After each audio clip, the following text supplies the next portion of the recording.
What's going on, everybody? Welcome to another episode of Off the Couch Boxing. I'm your host, Reckless Rex Ruger. That's the Alexis Arguello puppet.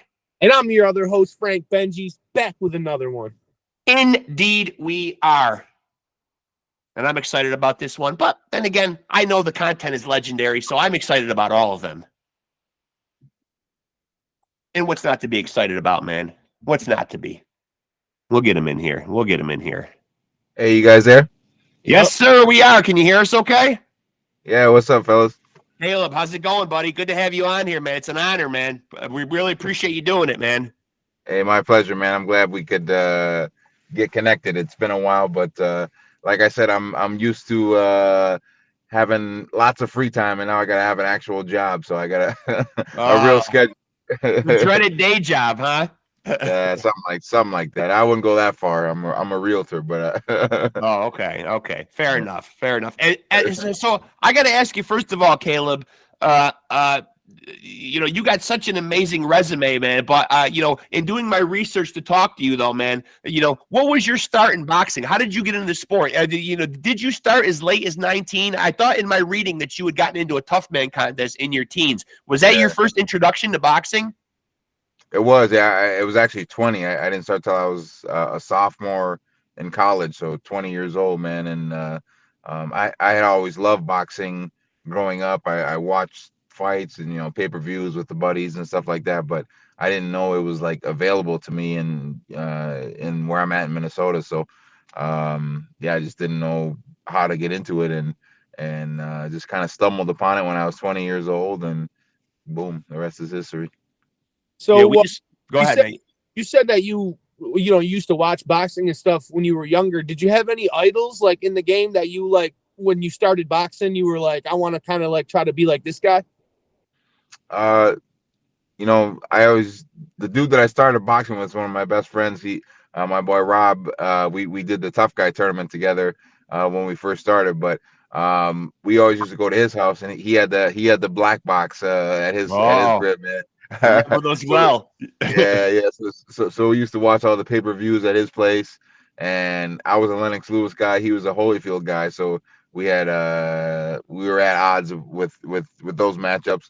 And then I was a big Felix Trinidad fan.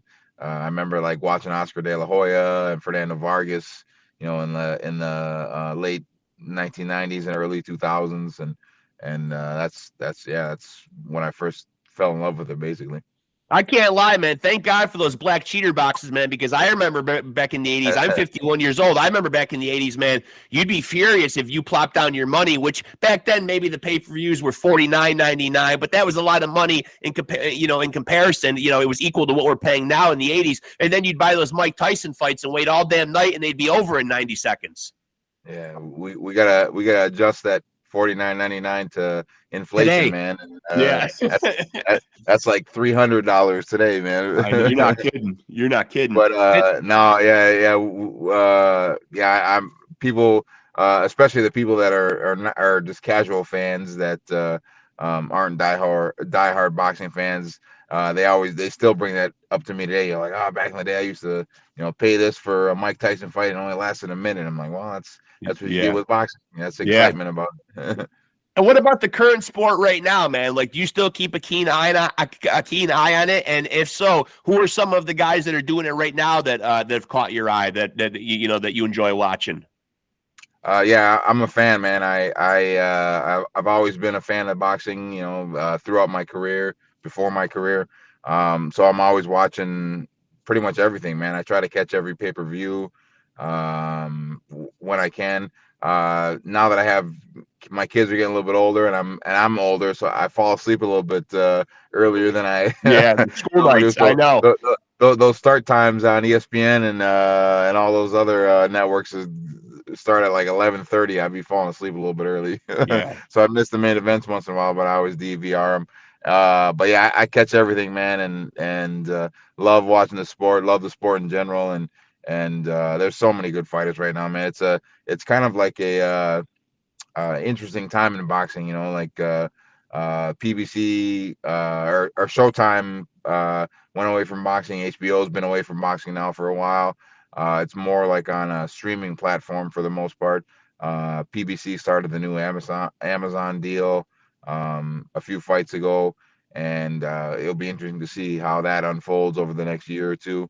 Yeah, it's kind of like a transition period in boxing where we don't know what's going to be next. And the guy from Saudi Arabia, what's his name? Turkey Al Sheikh. Yeah. He thank God for him. He's putting some fights together that wouldn't have been made normally. And like this card coming up in August, I think the Crawford and Madrimov and all the other Yeah. guys that are on it. I think it's in August. I can't remember. That's one of the best fight cards I've ever seen, man. Just Yeah. crazy. Yeah. Actually, before you came on the air, we were talking about there was just breaking news that it's going around all the boxing sites now on Facebook. The Turkey Al Sheikh wants to kind of, and if he did a move like this, it would cost him upwards of $5 billion. But he wants to buy up, and I don't know if everybody's willing to sell, but he wants to buy all the promotions and just get it all under one umbrella. Yeah. You know, I just retired, and I think I'm gonna announce my unretirement.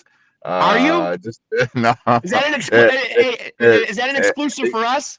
Yeah, it's exclusive for y'all, man. If the Turk wants to sign me to a $5 billion deal, I'm all in for it. Yeah. Well, I got to ask you, man, like you got such an amazing resume. And before you came on, we were talking about it, man. But were there any fights that you wanted in your career that didn't come to fruition? You know, like looking back, and you know, I've had basically a year since my last fight, and after the last fight, I knew I was going to retire. So I've done a lot of reflecting over the past 11 months, almost a year, and I don't I don't really have any regrets, man. Like I fought a lot of good fighters, made some decent money. Not crazy life changing money or anything like that, but more than most people that get into this crazy sport and had a 16 and a half year career. I don't have any real regrets. The only fight I wish I would have got was the trilogy with James DeGale, Yeah. because Yeah. obviously I won the first one. I thought I won the second one, but he got the decision, and I wish I would have got the opportunity to fight him again and for a rubber match and set things straight. Yeah.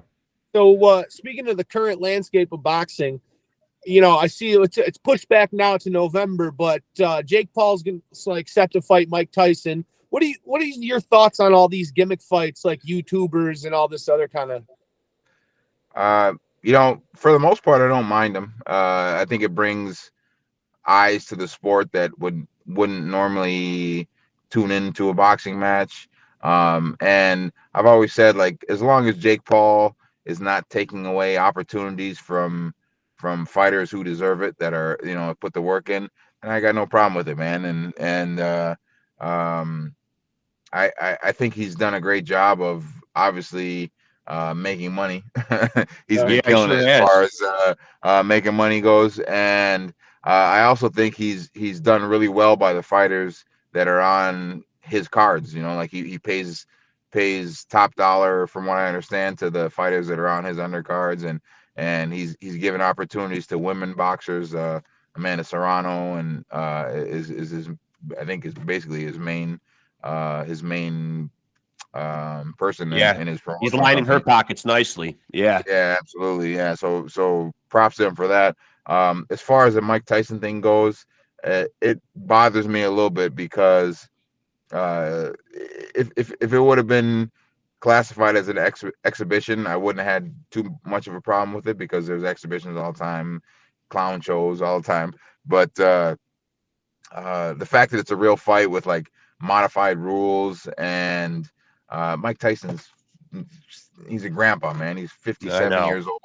He's Yeah. got they have to if you have to land a plane, emergency land a plane for somebody because of old age condition, you probably shouldn't be able to box. Agreed. Yeah. And I was really hoping that they just like scrap that and he moved on to someone else, a real fighter. But he apparently they're gonna reschedule for November or something like that, and when I'm retired, I told my manager the only way I'm coming back is if I get a Jake Paul fight. So hopefully he beats Mike Tyson and wants to fight me. So the door is not closed then. The door is. Oh, no. I told you I gave you exclusive. I might unretire tonight if the Turk wants to give me money, some of them billions, or if Jake Paul wants to come back. There you go, man. There you go. Now, you were on your way to a football career, though, right? If I'm not mistaken, until you got a knee injury. Did you not? Yeah, I wouldn't say a football career. I was going to be a college football player. I was never going to make the NFL or anything like that. I was a Division II. I went to a Division II school in Virginia State and had a knee injury, so I just couldn't follow through with my career. But I wasn't going to be a pro football player or anything like that, man. Okay. I mean, I'm going to ask you right now, Mount Rushmore of boxers, because I want to know who your big four is. Yeah, well, my man is Felix Trinidad. That was my guy, man. I named my dog after him. My bull terrier, his name is Felix Tito Trinidad TRUAX, Triple T. Nice. Okay. So he's got to be on one of them. Roberto Duran, No doubt. the baddest mother effer of all time. Ever. Muhammad Ali. No doubt. That's 3. And I'm gonna say Floyd Mayweather, man. Yeah.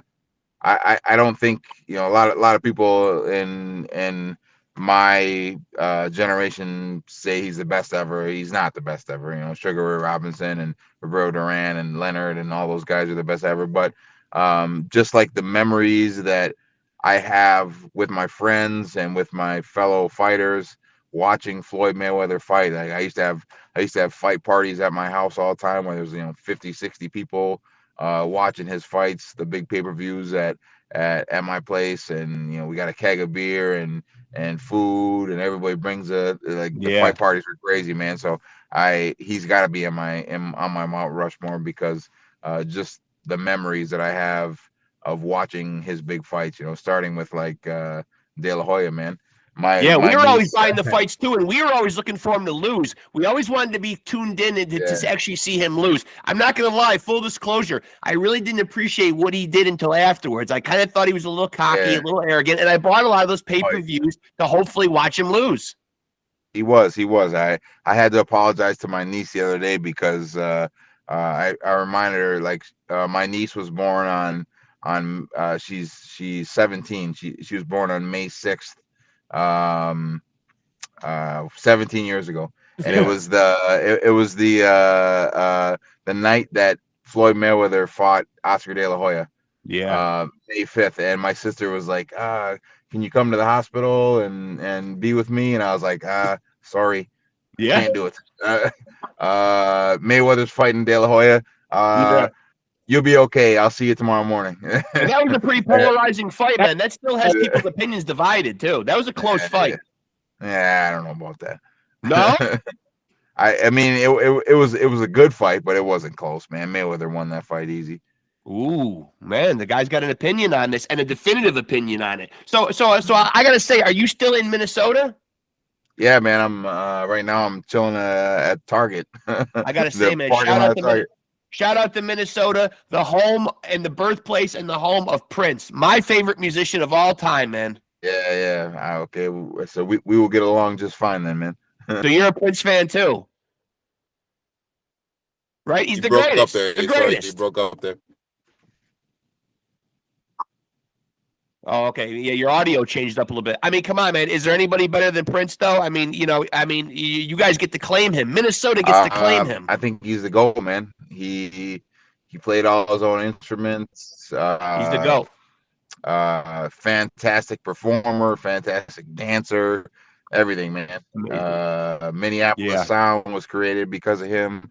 No question. GOAT, he's the GOAT. Michael Jackson is considered the GOAT, but if you're from Minnesota and you say Michael Jackson is the GOAT, we got no time for you, man. Yeah, but hey, I honestly hate the Michael Jackson Prince comparisons because there really is no comparison. No, there's not. Mike didn't even write any of his own lyrics. Yeah. I mean, those songs are being written for him.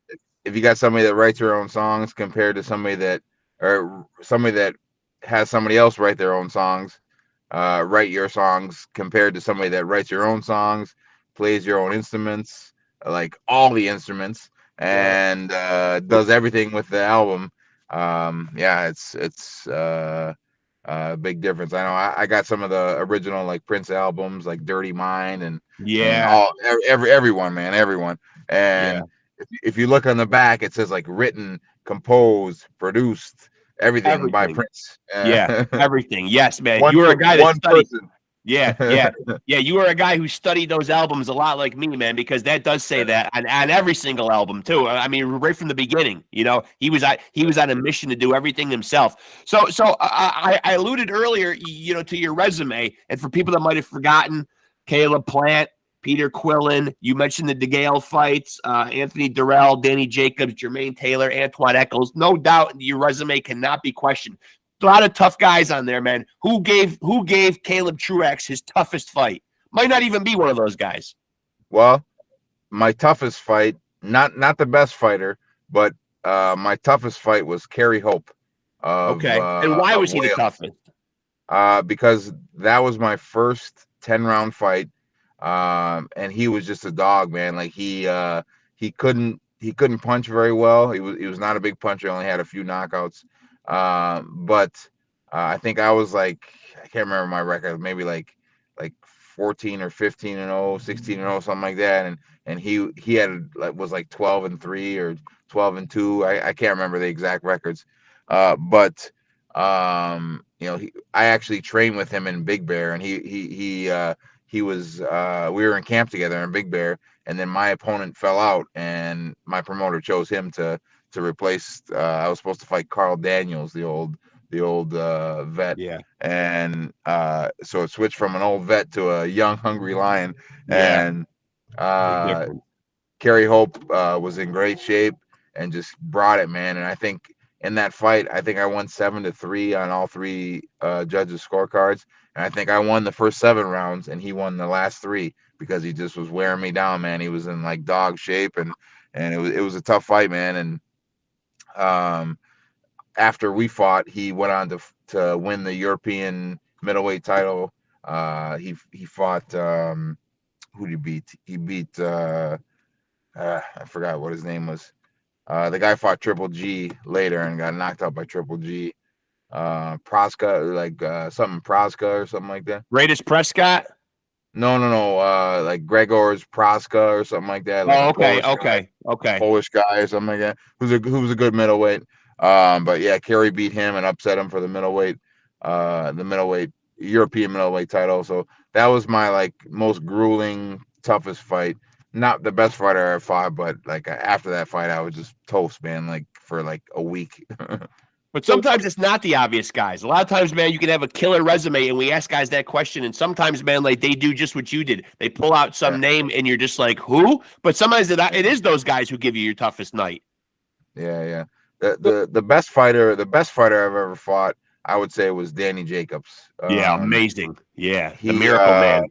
Yeah. We fought in I think 2015, and I was like 25-1, and I think he was like 28-1 or something like that for the WBA regular title in Chicago.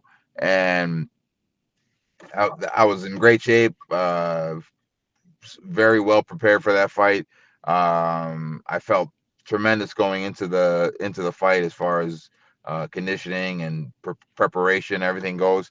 But he was just good, man. He was a little bit too quick for me, and not the biggest puncher I faced, but probably the best puncher as far as like just disguising his shots and being so quick and getting his shots off quick. Where he was probably the best fighter I fought. So this would be a 2-part question because you brought up Big Bear. First of all, is Big Bear the greatest place to train?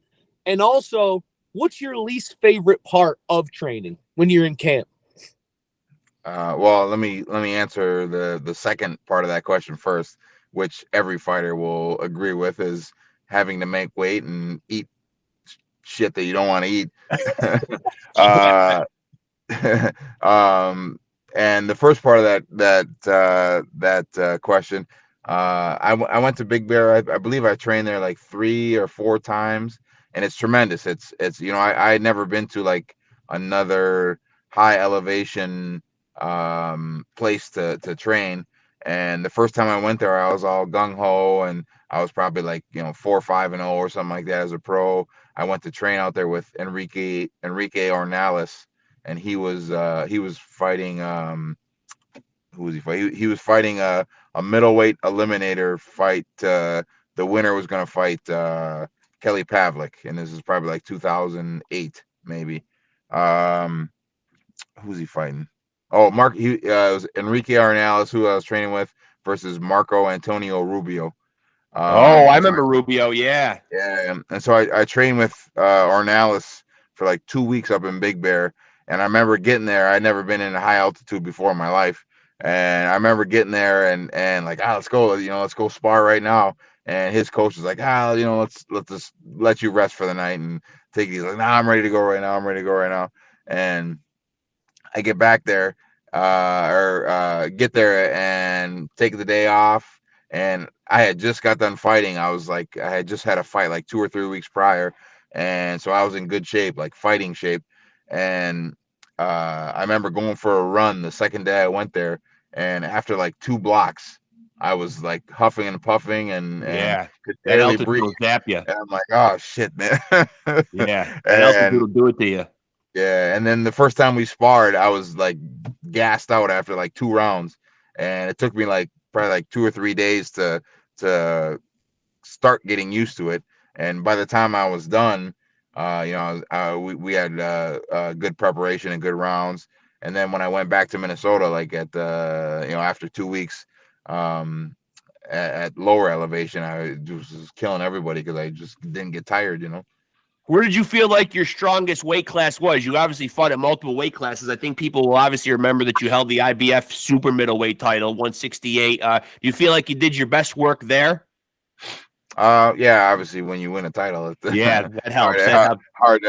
hard to argue against that. I feel like at middleweight, I was very big for a middleweight. Yeah. It was really tough for me to make middleweight. I only made it probably like 4 times out of all the in my career. Like for the first, I don't know, 27 fights or however many fights I had at middleweight. It was always like a catch weight, so like 164 or 163, right. And I only made 160 like 3 or 4 times. When I made it and when I made it properly, I felt like a monster there. At super middleweight at 168, I was definitely more comfortable. But yeah, I mean, like I said, hard to argue with the world championship. What do you make of the super middleweight division right now, man? Obviously, David Benavidez has been calling out and or been the mandatory for Canelo for a long time. Seems like he's finally thrown up his arms and just says the hell with it, and he's moving up. Obviously, this coming up Sunday, he's taking on his first fight at light heavyweight. Why do you think that fight didn't happen, in your opinion? Well, I think Canelo told everyone why it didn't happen. He ducked it, man. He said he wanted $200 million to fight him because he was going to be too big for him to do it. And I mean, he moved up to 175 and fought Bivol. He fought Sergey Kovalev at 175. So in theory, he should have no problem fighting a big 168 pounder, but he ducked him, man. A blatant duck. I think so. And I would agree with you. I think he's still doing it now. Like Benavidez just said screw it and move up to 175, which good for him, man. Like he's not going to chase Canelo for the rest of his career just to try to get that fight when it might not happen. So hopefully he beats Vodzig and then gets a fight with the winner of Bivol and Beterbiev to unify. And now, so what's life after boxing been like for you? Obviously, you just touched on the fact that you're working in real estate right now, but how has life been after boxing? Obviously, you did say that you leave the door open for any lucrative offers and that you would come back. But otherwise, though, are you having any involvement in boxing, or would you have any involvement in boxing outside of fighting? Any interest in training, promoting, any of that stuff? Yeah. The door's cracked. It's not open. Correct. No, man. I'm always gonna stay involved in boxing, man. I mean, I was in it for 20 years, a professional for 16 and a half. You don't just quit cold turkey, man. It's in your blood. And I train guys right now, man. And in Minnesota, I've been training actually some MMA guys that are trying to learn how to strike better and box better, improve their striking. A couple of the University of Minnesota is like one of the powerhouse wrestling programs in the country. Legendary. And so I've been training a couple of the Minnesota Gopher wrestlers who are going to transition into MMA after their collegiate careers, and also a UFC guy and Tommy Peterson. He's trying to improve his striking. He's a heavyweight. He's gonna fight Kamara Usman's brother July 20th. I've been training him for a few months now just to try to improve his striking. I support amateur boxing here in Minnesota. Try to do everything I can to elevate the sport and just give back, man. That's it. And I try to spread my knowledge, and that's about it. So I just got one more question for you. For me, outside of boxing, what other hobbies do you get into? Well, I used to be a fisherman. I used to be a golfer, and then I had 2 kids, and that kind of went down the Benji's ears. I saw Benji's ears just perked up when you said golfing. Yeah, I'm a golfer, man. I'm actually that was actually the first sport I learned how to play, man. My grandfather was a golf coach, and my uncle was a like a 2 handicap, and my mom was like a 3 handicap. So I can stroke it a little bit, man. Nice. Yeah. I actually played my first individual solo round today by myself. Oh yeah. And I play in I play in a lot of charity tournaments here in Minnesota. I do a lot of charity work in the community because I'm from here and I'm planning to live here for the rest of my life. So I play in probably like 10 charity tournaments every year, man. And I got one coming up on Monday at the Wayzata Country Club. So my boy Chad Greenway from the Vikings is he hosts one every year. So I'll be playing there Monday. And worthwhile causes too, man. Yeah, that's the most important thing. Listen, man, Caleb. That's what I tell the wife, anyways, and I get to escape for like 6 hours. And I hear you there, man. You're talking to a couple of great guys, man. So we understand that wholeheartedly. Hey, so listen, Caleb, we really appreciate you doing this, man. It was a real pleasure talking to you. Please stay in touch. We'd love to have you on again, man. Yeah, thanks, man. I appreciate it, man. Appreciate the time. Yeah, it was great talking to you, Caleb. Really appreciate it, man. Thanks for taking the time, bro. All right, brother. All right. Talk to you later, champ. Thank you. See ya. See ya. And there he goes, folks. Caleb TRUAX, your former IBF super middleweight champion in the years 2017 and 2018, man. I already touched on the resume. I need not say it again, man. The man has a star-studded resume, man. Tough as nails, from Minnesota. Obviously recognizes the genius of one Prince Rogers Nelson. I mean, obviously the man is, drops an exclusive, man. The door is cracked, man. Bring on the lucrative offers. Jake Paul wants to rumble, man. Logan Paul, whoever. Doesn't even sound like it's just the Pauls. Sounds like anybody. Me and that guy would be real life friends. Yeah, love him, dude. Love him. Always liked his fighting style, man. Just I mean, there's no way you're gonna out tough people from Minnesota. I would compare Minnesota to the conditions that we have to live in here in upstate New York, maybe even worse. Yeah. And I do believe when he was talking MMA and collegiate wrestling, I do believe Minnesota spawned Brock Lesnar.